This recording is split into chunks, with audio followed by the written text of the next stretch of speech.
over, over, over, over, over, over. Je suis né à Bagneux dans le 92, en 1975. Donc j'ai vécu à Paris jusqu'à 9 ans avec mes parents. Puis on a déménagé en banlieue, donc à Choisy-le-Roi, une dizaine d'années plus tard. C'est de là-bas que j'ai passé la plupart de mon enfance et où j'habite encore aujourd'hui. Voilà, j'ai commencé le basket en 1995 et depuis c'est ma passion et et c'est même devenu mon métier au jour d'aujourd'hui.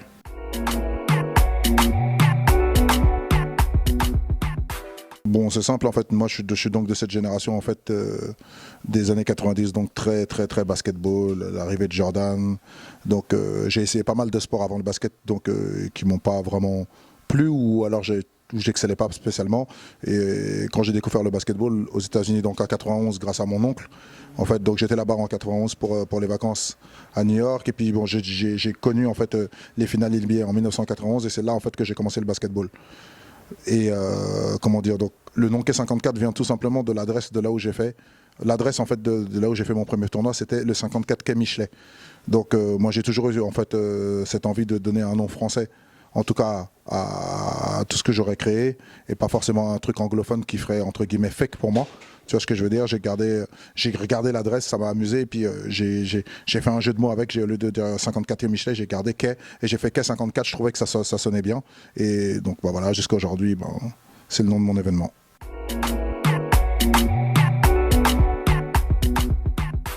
Bon, dans le cas de Jordan Nike, c'est-à-dire que moi, très tôt, en fait, je les aidais à travailler sur des opérations, j'étais consultant pour eux, pour des événements de basketball qu'ils faisaient à l'époque. Et moi, ce que je leur ai dit, c'est qu'un jour, j'allais créer le mien et qu'il faudrait qu'ils viennent voir, tout simplement. Donc très rapidement, ils ont compris qu'il valait mieux qu'ils laissent tomber en fait, leurs opérations marketing et qu'ils misent sur ce que moi et l'équipe avions développé, quoi.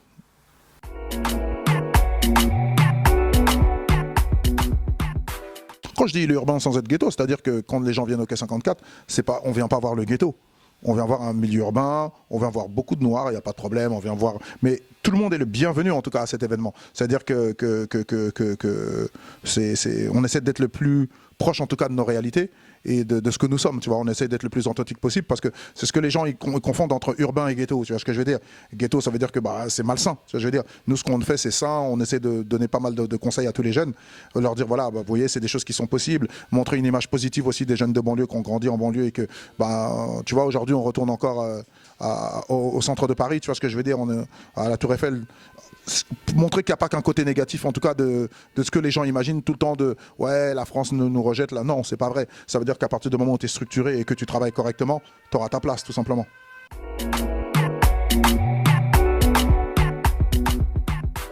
Non, mais en fait, à l'époque, les gens étaient jeunes, ils n'avaient pas réfléchi, en fait, ils n'ont pas compris que c'était. On n'a pas dit qu'on ne quitte pas le hood pour aller se donner, un autre style de vie au Palais de Tokyo. C'est qu'on a quitté le hood, entre guillemets, pour aller au Palais de Tokyo, pour donner la même chose, en fait, tu vois, non? Et pour lui donner plus de lumière, et en réalité, c'est même pas le hood, c'est montrer cette image positive, en fait, que nous, on représente dans le hood, entre guillemets, si les gens l'imaginent comme ça, en tout cas.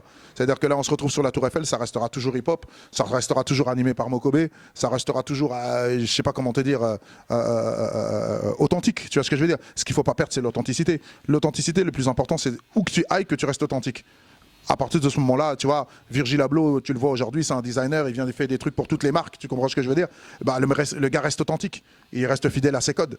C'est-à-dire que les codes urbains, de toutes les façons, aujourd'hui, sont devenus les codes aujourd'hui du business. Donc à partir de ce moment-là, je veux dire, nous, on ne s'est pas travesti du tout. Et bien au contraire, on dit, venez, on va vous faire voyager, c'est à eux qu'on fait découvrir. Moi, mon peuple, il sait déjà exactement ce qu'on fait, tu vois ce que je veux dire? Mais on leur dit, venez, on va changer un peu d'écrin. Au lieu d'être derrière les cités, là, on va les mettre un petit peu sous la Tour Eiffel, en fait, tu vois. Ouais, c'est un peu le but du jeu et c'est là qu'on gagne, en fait. Enfin bon, des difficultés, on a toujours, mais après, encore une fois, tu sais, la notion de difficulté, elle est relative à chaque personne, tu vois ce que je veux dire? Moi, en fait, y a des gens qui disent difficulté, moi, je vais appeler ça un combat, tu vois. C'est-à-dire que il fallait imposer ça, essayer de faire... Parce que tu sais, le problème, c'est que les gens te parlent beaucoup, encore une fois, je te parle de nos frères et sœurs. Ils parlent souvent de « ouais, je rencontre des difficultés », mais c'est ce que je dis souvent en interview et je le répète, c'est que souvent j'entends beaucoup de gens qui veulent faire des choses, mais qui ne sont pas faites pour faire ces choses-là, tu vois.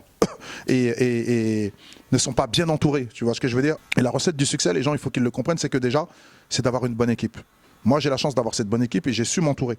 C'est-à-dire qu'au lieu d'être avec des gens qui vont faire la même chose que moi, je me suis mis avec des gens qui sont complémentaires. Ça veut dire qu'ils vont m'amener, par exemple, le côté, moi, je suis un peu, je m'en foutis sur certains trucs. Ben, tu sais, je vais avoir des gens dans mon équipe qui sont super carrés, super cartésiens. C'est vachement important. Après, mes idées restent mes idées, mais tout ça, ça ne peut marcher qu'à partir du moment où tu arrives à créer un vrai puzzle. Tu comprends ce que je veux dire? Ton équipe, elle doit être puissante. Les gens doivent être performants.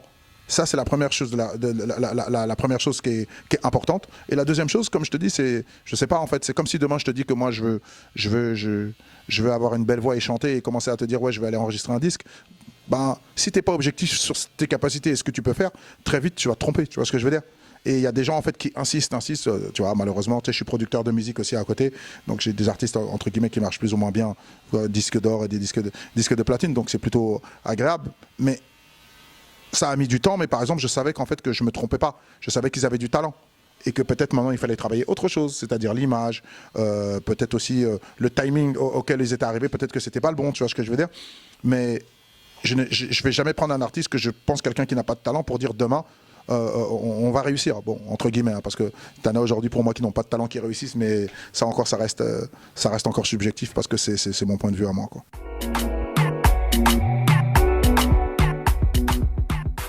Bon, en fait, non, les pros rencontrent les amateurs, c'est plus vrai en réalité. Aujourd'hui, il n'y a pratiquement que des pros qui jouent sur l'événement.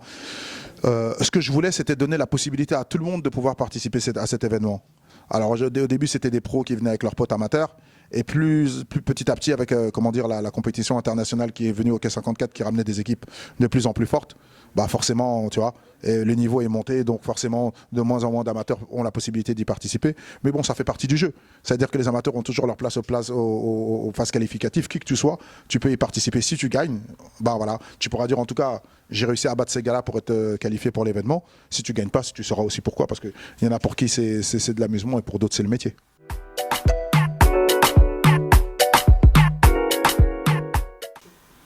Non, je vais pas te les dire justement, sinon c'est plus des nouveautés, tu vois. En tout cas, ce que je peux dire, c'est que honnêtement, je le dis rarement, mais ceux qui vont pas venir cette année vont le regretter fortement. Ouais, fortement.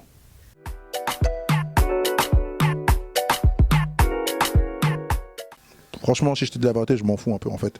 Je remercie le bon Dieu, t'as vu, et je me dis à ma famille, à mes parents qui sont là. On remercie même que voilà que ça marche, voilà. Et puis après, si ça s'arrête demain, ça s'arrêtera. Pour l'instant, on a vraiment beaucoup de recul par rapport à ça. 15 ans plus tard, je ne suis pas vraiment un mec trop dans l'histoire. Ah, je suis fier, ceci, cela, je m'en fous. J'ai les mêmes potes depuis les mêmes années. On fait les mêmes choses. Voilà, tout ce qu'on voit, c'est que on arrive à bien s'occuper de la famille, c'est ça le plus important. Après le reste, là, franchement, s'asseoir pour se regarder, on est fier ou pas. On sera fier quand on verra que les enfants, peut-être, ils ont réussi et que tout ça.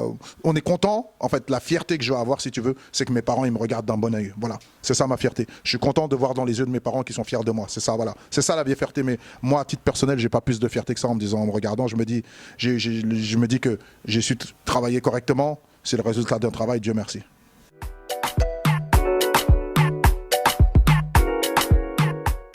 La vision pour l'Afrique, bon, c'est déjà de commencer. Alors tu vois, c'est bien parce que là tu me poses la question à un moment là où la NBA maintenant va en Afrique. Tu sais, elle s'installe donc à partir de l'année prochaine, il va y avoir une ligue NBA pour l'Afrique en fait. Tu vois, je veux dire commencer à. Donc tu vois, je me dis que j'étais dans les bons timings.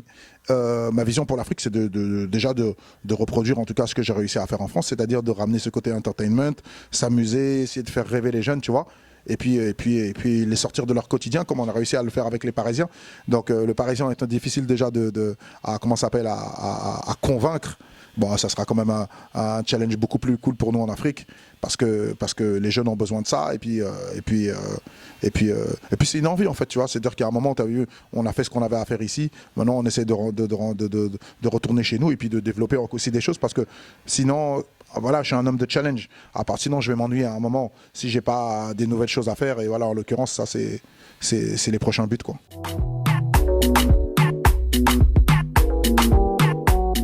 Ouais, non, moi, en fait, j'ai pas de. Non, attention, je m'exprime bien. C'est pas que je n'ai pas de joueur phare. Moi, j'ai un joueur, c'est Jordan. Voilà, c'est aussi simple que ça. Donc voilà, et je remercie le bon Dieu, comme je dis souvent, là où je suis aujourd'hui, c'est pas un truc que j'aurais pu imaginer, tu vois ce que je veux dire. Et voilà, voilà la personne dont, quand je regarde le basket, c'est lui qui me fait rêver. Maintenant, je ne suis pas un gars qui passe mon temps à regarder les matchs de basket tout le temps, à part les playoffs, bien évidemment, parce que bon, c'est les finales. Je passe mon temps à jouer au basket, en fait, c'est ça. C'est que je joue à 3-4 fois par semaine. Voilà, avec mon entourage, on est beaucoup. On est plus, en fait, des activistes du basket, c'est-à-dire qu'on joue tout le temps. On est actif plus que être des spectateurs, tu vois ce que je veux dire. On est moins, un peu moins que tu vois, il y a beaucoup de gens qui sont très spectateurs dans le football, mais qui jouent jamais, tu vois ce que je veux dire. Bah, nous, on passe beaucoup plus de temps à jouer qu'à regarder, en fait.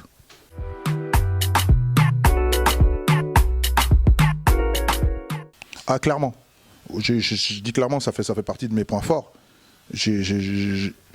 En fait, c'est pas seulement la confiance en soi, c'est surtout, je pense d'abord, l'objectivité de ce que je sais faire. Et comme je te disais, il y a des choses, je vais pas m'étaler. On va me demander à Madoun, est-ce que tu veux faire ci, tu veux faire ça? Je vais dire non. Venez, on va essayer de trouver quelqu'un qui va bien le faire, parce que ça, je saurais pas le faire, tu vois. Mais par contre, quelque chose que je contrôle, que je sais que je vais contrôler, ça, c'est les gens, ils vont pas pouvoir parler avec moi. Ça, c'est sûr. Je vais m'imposer tout le temps, quoi.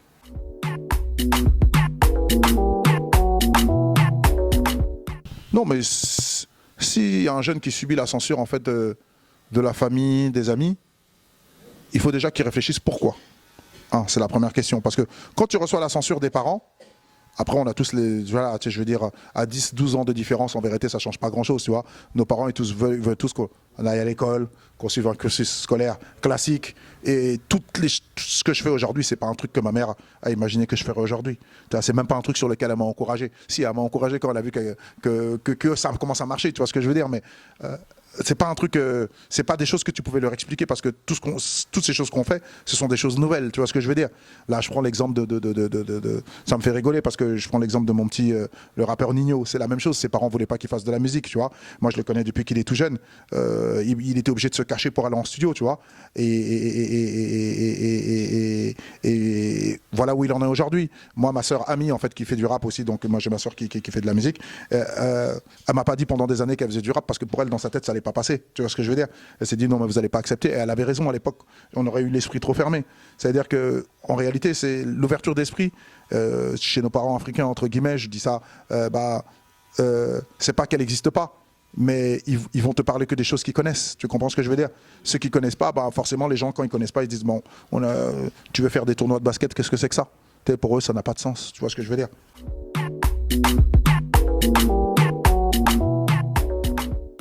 Chaque année du K54.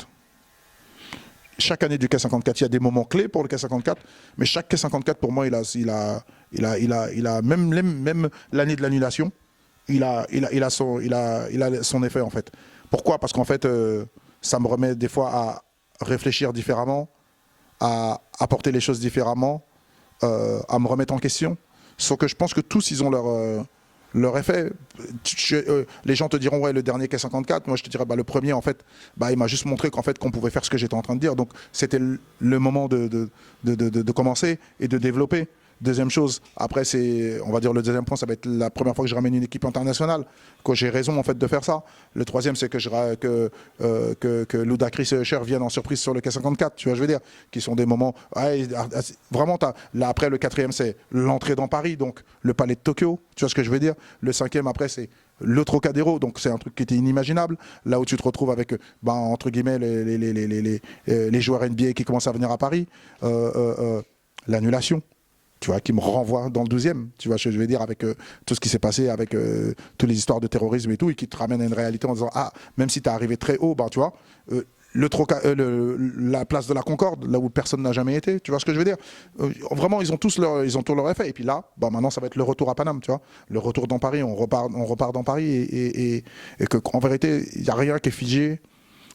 La seule chose que moi je peux gérer, c'est la qualité de travail que nous on va apporter, sinon le reste en vérité tu contrôles rien. C'est-à-dire que tu essaies de donner au maximum les gens, on sait qu'on a un événement qui a le buzz, que quand les gens ils commencent à dire il y a K54, c'est sûr qu'il y a plein de gens qui commencent à dire ouais je vais aller ok, et puis on sait que déjà c'est une grande réussite pour nous, quoi. Mr. Lecky.